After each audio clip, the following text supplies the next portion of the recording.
Well, apart from the football, it was a busy weekend for our athletes. Goldie Sayers from Cambridge wrote her name in the record books by becoming the first person to win 8 successive national titles. The javelin thrower now faces an anxious wait to see if she'll be fit to go for gold at this summer's European Championships.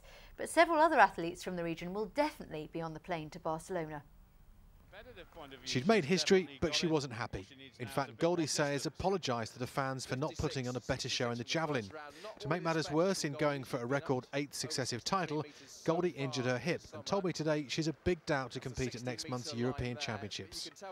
Another athlete who knows all about injuries is Corby hurdler Will Sharman, who was fit to race big rival Andy Turner in the 110 metres hurdles.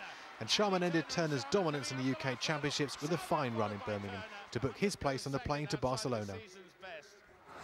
He's back, and he's back big. I heard, in fact, he was after his 5th title today, and I had to do something about that, really. Sorry, mate, I couldn't let you get it. Then there's Cambridgeshire's Louise Hazel, a heptathlete by trade and normally in the shadows of Jessica Ennis and Kelly Southerton. But with Ennis injured, Hazel took her place in the 100 metres hurdles and produced a personal best and a performance that the big names would have been proud of. But her place at the European Championships is still in doubt, having so far failed to meet the qualifying standard in a heptathlon.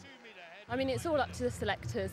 I've got a B standard, European B standard for the European Championships in the heptathlon, but my high jump needs some work before we go.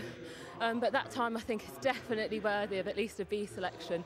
Last but not least is Norwich's Barbara Parker, who safely negotiated her event, the 3,000 metre steeplechase, in a season's best time despite difficult conditions. Wind was pretty strong on the back straight, and I'm pretty sure the times would have been a lot faster had it not been for that, especially when you're running by yourself, you know, it makes it difficult, especially in the steeplechase.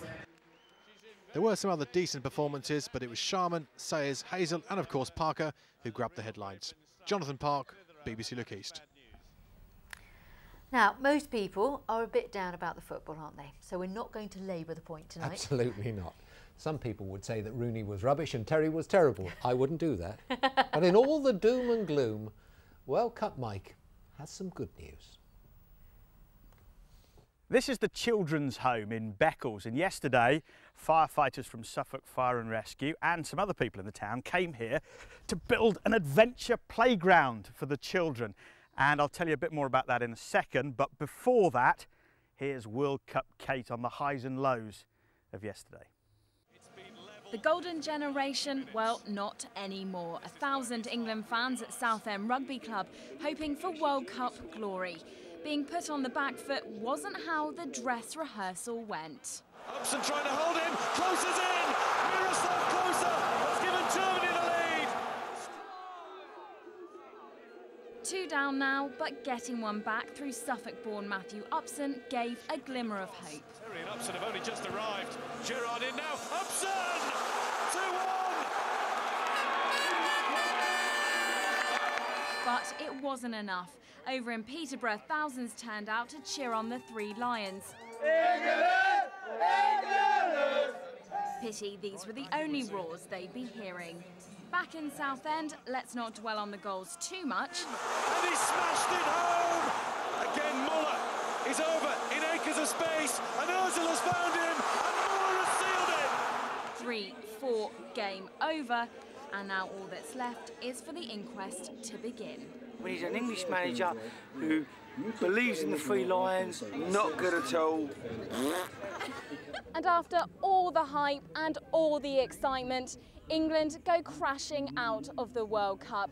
Hundreds of fans turned out here in Southend to cheer their country on, but they go home disappointed. Kate Riley, BBC Look East, Southend. The children's home in Beccles. Suffolk firefighters and others take part in Operation Ground Force to create an adventure playground.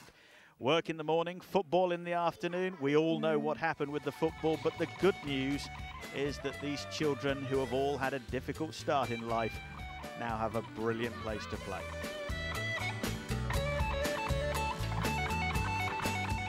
The question is now, who does World Cup Mike support? If you've got any suggestions, do let me know. Are you Ghanaian, Spanish? You can email me or you can send me a message on Twitter.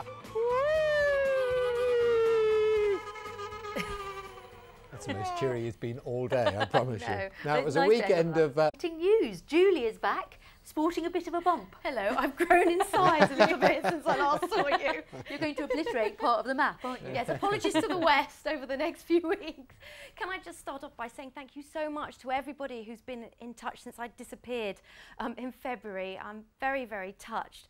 As you can see, I am carrying a little passenger who's hopefully due in October, and in the meantime, well, I've got to try and remember how to do my job. So here we go. Yesterday, the hottest day of the year so far. Temperatures up to 30 degrees Celsius. That's 86 degrees Fahrenheit.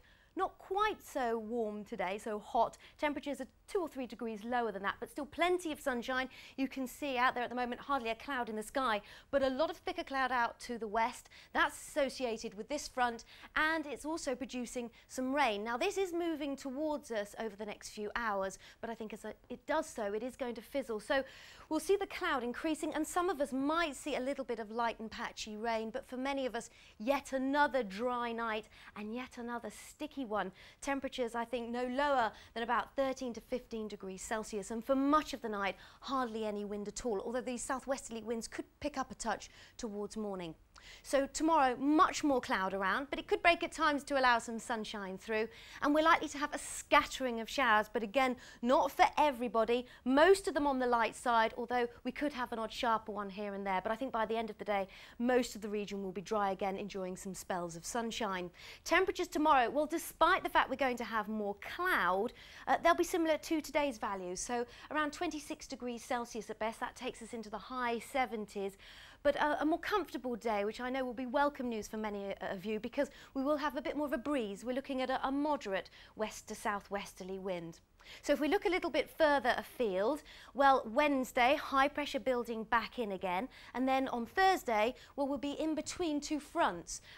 Probably a dry day, but a bit more cloud around. And then Friday, another front starting to push in from the west. So let's look at the details, shall we? This is how it stands at the moment. Wednesday, fine and dry with some spells of sunshine with that high pressure building in. Then Thursday, in between those two fronts, more cloud around, but temperatures starting to climb, and it does look like it's going to be largely dry. And then Friday, bit of a question mark over Friday, but at the moment, as that front moves towards us, it could produce some showers, and some of those could be heavy and thundery, but we'll keep a close eye on that one. And then Saturday, we're probably going to see high pressure building back in again, so another fine and dry day, but temperatures by day a little closer to normal. And these are your overnight lows, so becoming a bit more sticky again as we head towards the end of the week. And that's your forecast. It's lovely to be back. See you tomorrow. It's wonderful to have you back. I know you've all missed, but we've missed you too. We certainly have. We'll see you tomorrow night. Good night. Goodbye.